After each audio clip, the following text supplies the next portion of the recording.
Dzień dobry, nazywam się Maciej Zarański. Jestem prezesem Fundacji Klub Innowatora, ale przede wszystkim maszynistą typograficznym. Tak w nomenklaturze brzmi nazwa mojego zawodu, popularnie nazywanym drukarzem. Czy na sali jest drukarz, albo zecerka, albo zecer? Czy na sali jest ktoś, kto kiedyś był w drukarni? Ale nie moje, tylko w ogóle. Tak? Super.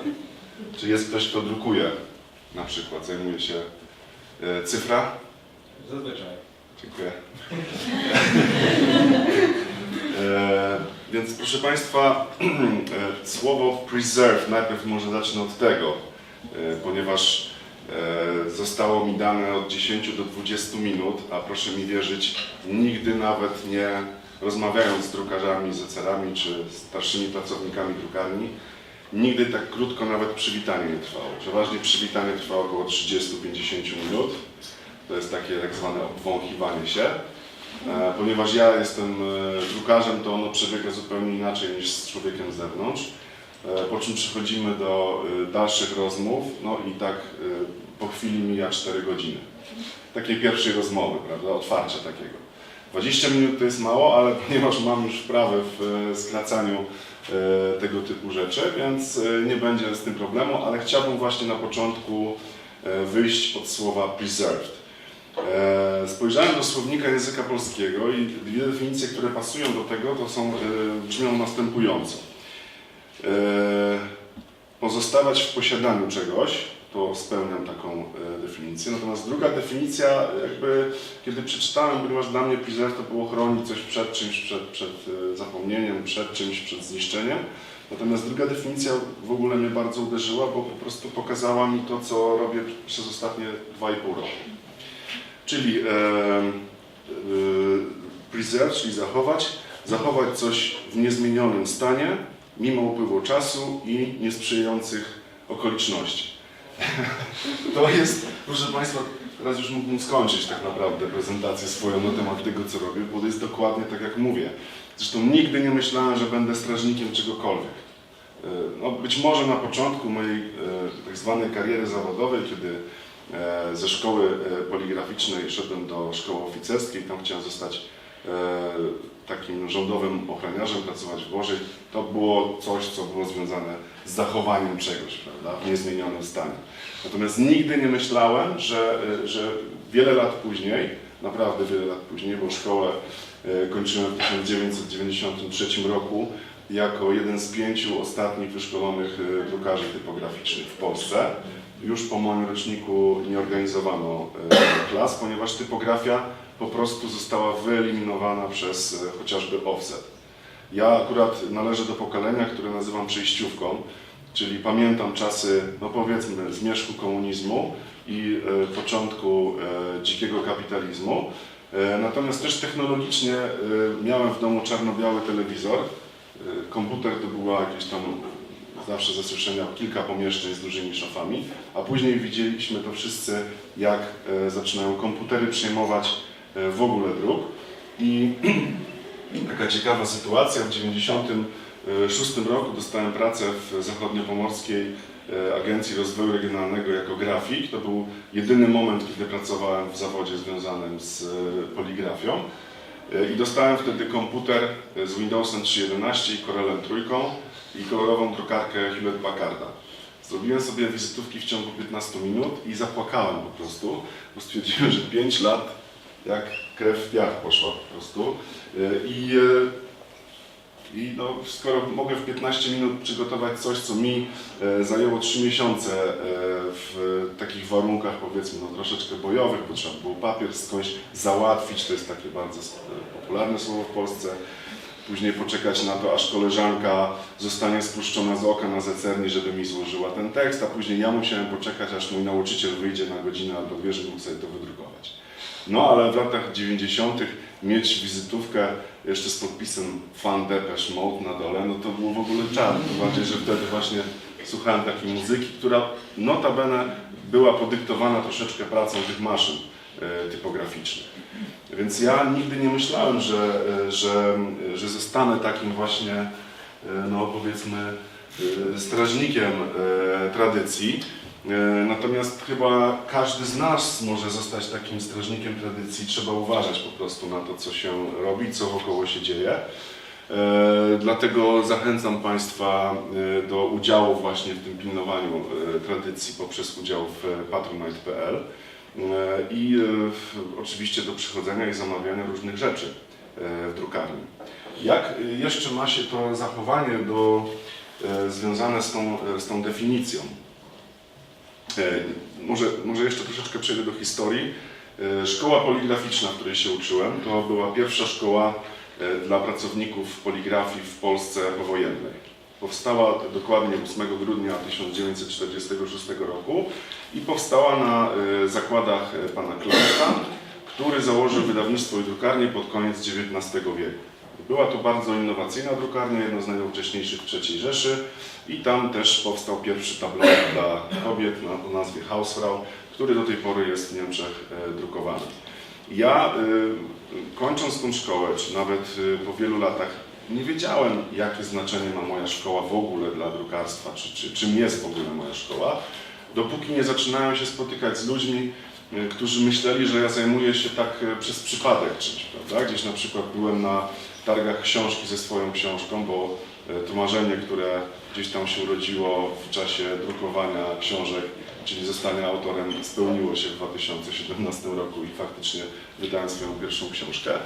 Ale żeby zachęcić ludzi, zainteresować, przyniosłem ze sobą kasztę, czyli taką szufladę z czcionkami. No i przyszedł taki pan i zaczął tam ze mną dyskutować na temat, taka powiedzmy techniczna rozmowa, co jest bardziej trwałe, czy czcionka, czy wiersz linotypowy, który Państwu dzisiaj pokażę w drukarni. No i tam zaczęliśmy się przekomarzać i w końcu tak nieśmiało zauważyłem, że wie Pan, ja tam troszeczkę liznąłem tej wiedzy, bo byłem w technikum poligraficznym. A gdzie Pan był?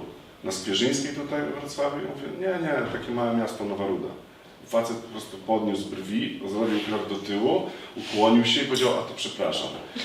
I dla mnie to było zaskoczenie w ogóle, ale później też jak przychodzili ludzie do drukarni, zwłaszcza ci, którzy chociażby byli na Skwierzyńskiej, czy no, sama drukarnia założona przez świętej pamięci pana Zenona Rębikowskiego, mojego kolegę ze szkoły, który w 68 kończył zecerstwo tam.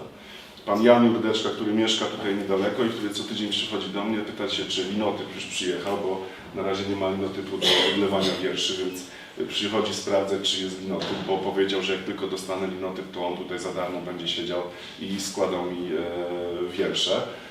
Więc to jest coś niesamowitego, on też jest po Nowej Rudzie, że ja zacząłem doceniać tą szkołę dopiero poprzez inne osoby i dla mnie na przykład to, że pierwszy raz do maszyny podszedłem właśnie na przełomie 2016 i 2017 i po prostu czułem się jakbym na rower wsiadł. Tak? To wszystko dla mnie, pewne rzeczy były automatycznie robione przeze mnie, a to właśnie dlatego, że szkoła w Nowej Rudzie miała najlepiej wyposażoną halę maszyn.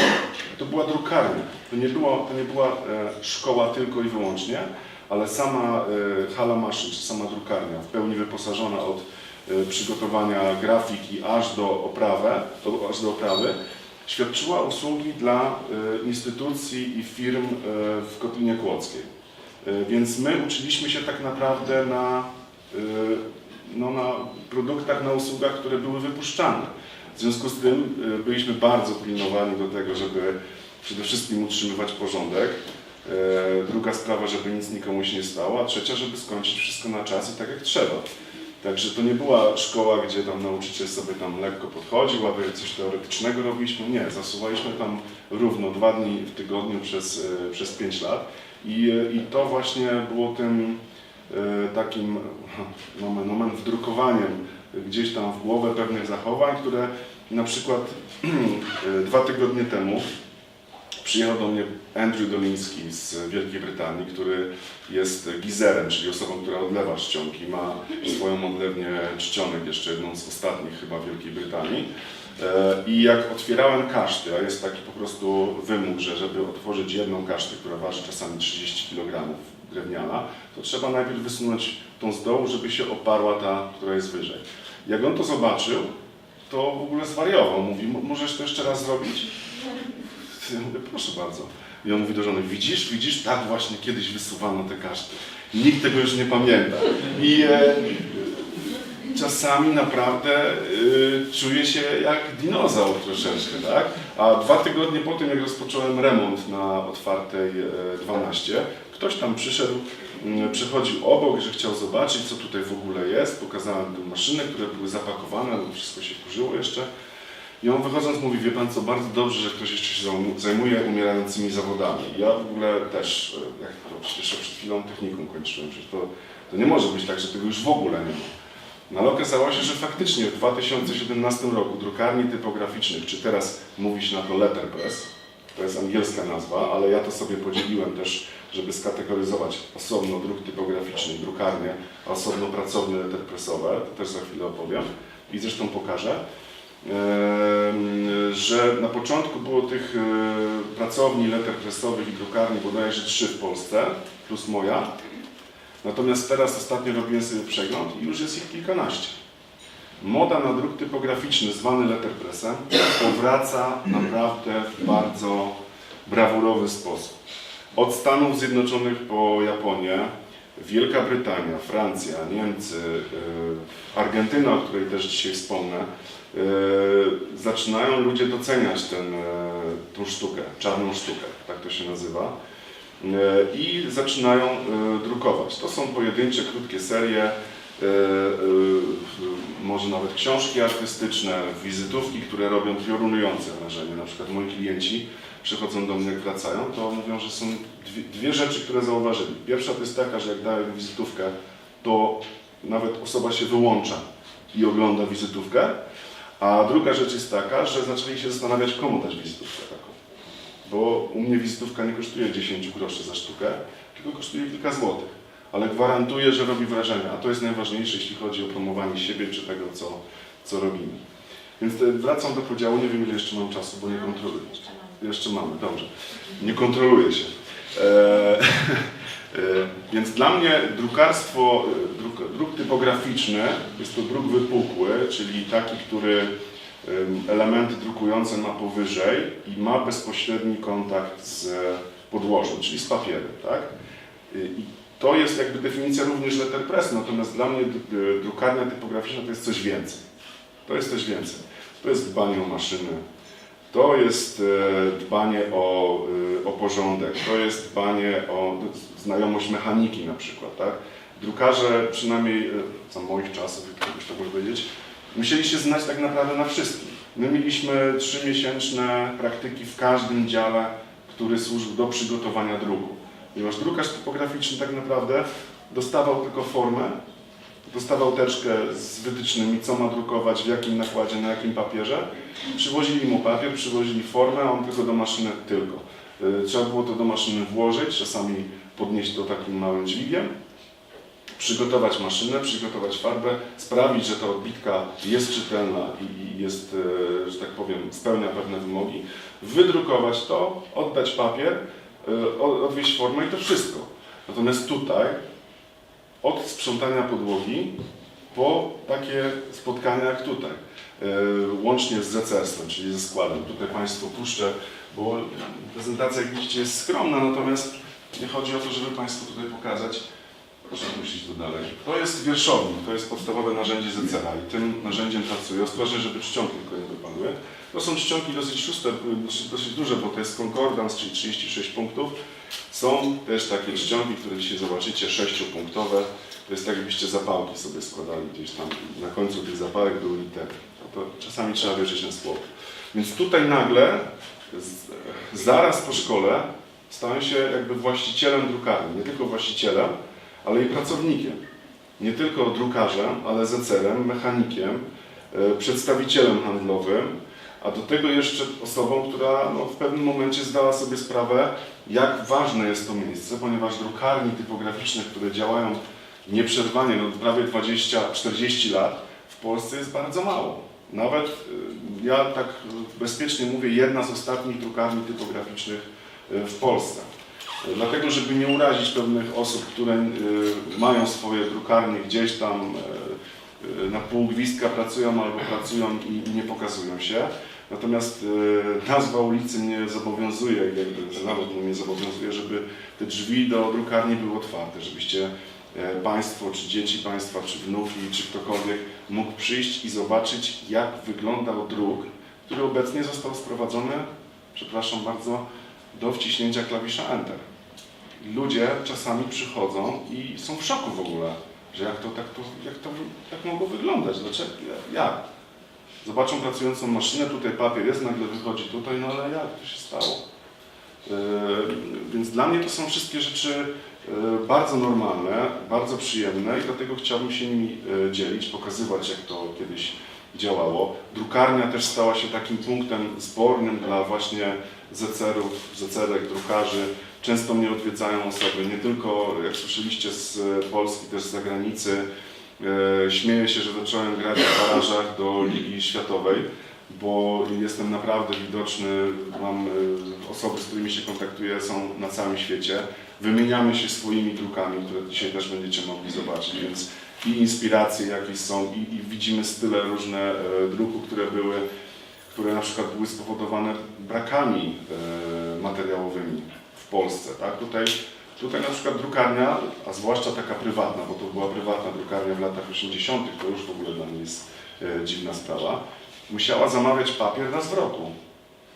Na koniec roku zamawiała papier, jakim będzie drukować i przez cały rok musiała sobie dawać radę, więc zamawiało się wszystko w takich ilościach, żeby wystarczyło. I na przykład możecie zobaczyć czasami stare książki wydrukowane, że pół jest na jednym papierze, pół drugim, albo jakieś wkładki różnią się kolorami, tak? No to było normalne. Jeżeli na przykład przejdziecie ręką i poczujecie, tak, że litery są troszeczkę wypukłe, to jest właśnie typografia i prawdopodobnie ten drukarz dostał po uszach. Bo to, co jest teraz modne w letterpressie, czyli mocne zaangażowanie formy w papier, to wgniecenie, to takie trójwymiarowość, to jest błąd drukarski. To jest błąd drukarski. Ja 2 razy wylatywałem za to z warsztatu, więc wiem, co mówię. Natomiast jest taki bardzo fajny film, nie oglądałem go całego, bo oglądałem tylko ten fragment, który mnie interesował. 7 dusz z Willem Smithem. Jeśli ktoś oglądał, to wie, o czym mówię. Jeżeli nie, to jedną z bohaterek jest taka młoda pani chorująca na serce i pokazuje Willowi Smithowi swoją pracownię letterpressową. I tam właśnie pokazując, jak działa maszyna, mówi, że jedynie błąd drukarski jest świadkiem tego, że zostało to wydrukowane w takiej starej technice. I to jest naprawdę duża prawda, ponieważ gdybym ja drukował tak jak trzeba, to ludzie by myśleli, że ja po prostu to wydrukowałem sobie na drukarce gdzieś laserowej albo na offsecie, ponieważ zadaniem drukarza jest tylko przyniesienie farby z czcionek. To jeszcze nawet w niemieckim języku chyba Druckkiss się nazywa, czyli pocałunek taki drukarski. I chodzi o to, żeby tą farbę tylko ściągnąć na papier. Tak jak mówiłem, przyjeżdżają do mnie ludzie z całego świata. Cieszę się bardzo, że jest że coraz więcej jest pracowni letterpressowych, ponieważ dzięki tym ludziom, którzy się uczą z pasji tego rzemiosła, udało się zachować bardzo dużo ciekawych maszyn. Nie są to duże maszyny, są to przeważnie prace ręczne. I dużo też zasobów czcionek, z których korzystają. Czcionki praktycznie już nie są lane w Polsce. Jedyne miejsce to Muzeum Książki Artystycznej w Łodzi, gdzie funkcjonuje monotyp, ale mam nadzieję, że Andrzej Doliński mnie nauczy, jak pracować na tym. Pewnego dnia gdzieś tam wyciągnę sobie monotyp. Nie wiem skąd jeszcze, ale postaram się i będę mógł odlewać własne czcionki. Więc tych czcionek jest bardzo mało na rynku. Ja szanuję wszystko, co mam. Ktoś kiedyś się zapytał na driblach, jaki jest Pana ulubiony krój pisma. Więc od razu powiedziałem, że ten, który mam w drukarni. Nie ma czegoś takiego jak ulubiony krój pisma w zestawach czcionek, ponieważ ja jestem takim krawcem od druku troszeczkę, można by powiedzieć. Czyli dopasowuję ten druk, który robię, do tego, co on ma zrobić i kogo ma reprezentować. Więc czasami są dziwne sytuacje, ale o nich powiem troszeczkę później na otwartej. Kończąc, moje wystąpienie, bardzo krótkie, mrugnięcie oka dosłownie. Chciałem skorzystać z okazji, że dzisiaj, od dzisiaj za tydzień w niedzielę przywracam Dzień Drukarza, który był obchodzony w ostatnią niedzielę maja zawsze. I chciałbym złożyć najszczersze życzenia wszystkim zecerom, zecerkom, drukarzom, introligatorom, zarówno tym starej daty, jak i letterpressowcom, jak ja na nich mówię, którzy zaczynają swoją podróż z typografią. Proszę, nazywajcie to typografią, letterpress to tak słabe dla mnie. Więc życzę im wszystkiego dobrego. Zawsze możecie przyjść na otwartą, jeżeli macie jakieś problemy z dopasowaniem maszyn, z czcionkami, z drukiem, z czymkolwiek. Też tym się zajmuję, jeżdżę na zaproszenie i tam udzielam jakichś rad. A teraz chciałbym Wam pokazać fragment filmu Los Ultimos, który był nakręcony w Argentynie w zeszłym roku. W tym roku ma światową premierę. Nawet nie miał premiery jeszcze w Argentynie. Historia opowiada o zamykanej drukarni typograficznej w Buenos Aires, jednej z ostatnich drukarni, które posługują się typografią, i o tych właśnie letterpressowcach, tych nowych drukarzy, jak to mówię.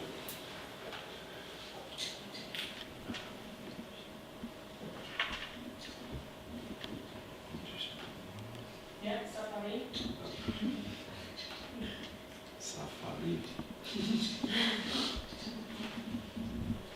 Nie ma tutaj głośników, ale mikrofon przystawimy, może się coś uda.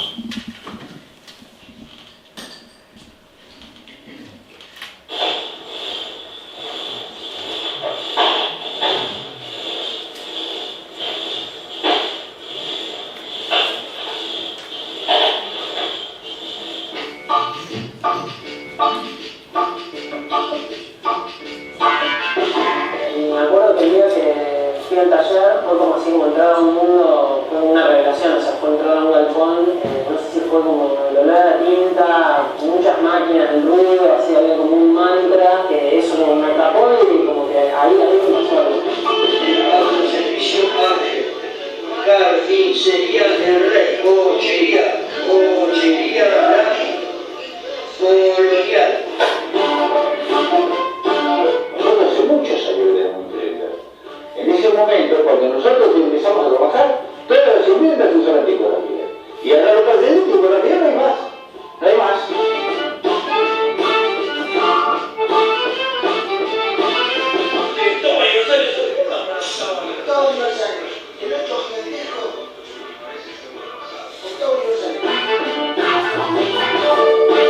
A mí, por ejemplo, si vos me decís, bueno, ¿qué querés? A mí me gustaría que todo, en vez de ir para adelante con la tecnología, ir para atrás, y cuando tengo un taller como si fuera los 50. Esto es entender con la idea. Se hace totalmente a mano. Todo es pura tipografía. En estos momentos hay una sola persona que lo hace. Carlos Ubelino Cachopeño. El último tiempo, no es porque sea agradable. Y hace 2 años yo creo que nada, yo creo que como elegante va a morir. O sea, yo creo que va a ser algo que nunca va a morir, porque aparte es como el sistema más precario en términos técnicos. Ensuciarse hoy en día, vos te mismo, nosotros lo vean, si yo te expliqué casi, no. Es tinta sobre tipografía y presión. No, se puso que no quiere nombrar nadie. Es como pensar que el amor va a morir, ¿no?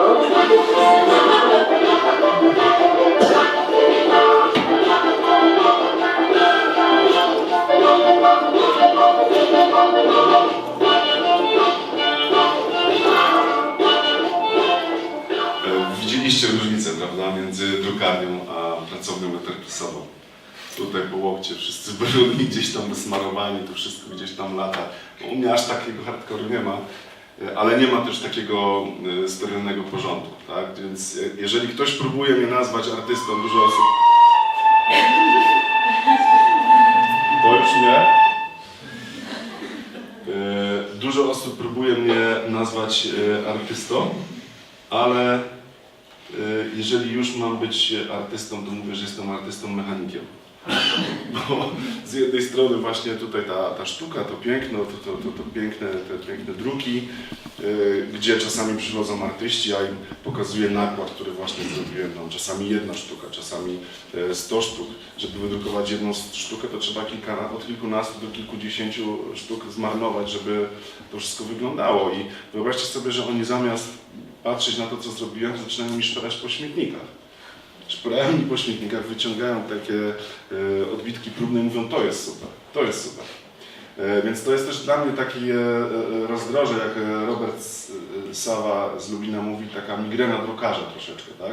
Że ja chcę robić jak najbliżej tego, czego mnie uczono, ale wiem też, mam świadomość, że teraz, żeby to się podobało, trzeba być troszeczkę niedokładnym, nie dążyć do tej doskonałości, tylko gdzieś tam zrobić takie niedodrukowane rzeczy. Zresztą te czcionki, które mam u mnie, bardzo mi w tym pomagają, ponieważ to są czcionki z lat 50., czasami z lat 30. Te z 30. są nawet w lepszym stanie, ale te z 50. lat drukowały niejedno i naprawdę widać, że są spracowane, natomiast oddają też właśnie tą historię typografii. Kończąc, już chciałem podziękować też wszystkim praktykantom, stażystom i wolontariuszom, którzy przychodzą mi pomagać, których uczę troszeczkę jakby wstępu do tej typografii, bo żeby się nauczyć typografii, to naprawdę trzeba dosyć dużo cierpliwości, czego w dzisiejszej generacji ciężko znaleźć, ale dzięki nim mogę więcej wtedy robić. Także dziękuję Wam bardzo. Jedna z wolontariuszek jest nawet dzisiaj u nas na sali, zresztą ona spowodowała troszeczkę to, że tutaj jestem. Dziękuję Ci, Heleno. No i cóż, zapraszam Państwa na Otwartą 12. Za tydzień będzie Dzień Drukarza, więc od godziny prawdopodobnie 13 będą drzwi drukarni otwarte. Proszę śledzić stronę Otwarta 12 na Facebooku. Niedługo będą jakieś zmiany, nowa strona internetowa, więc trochę się będzie działo.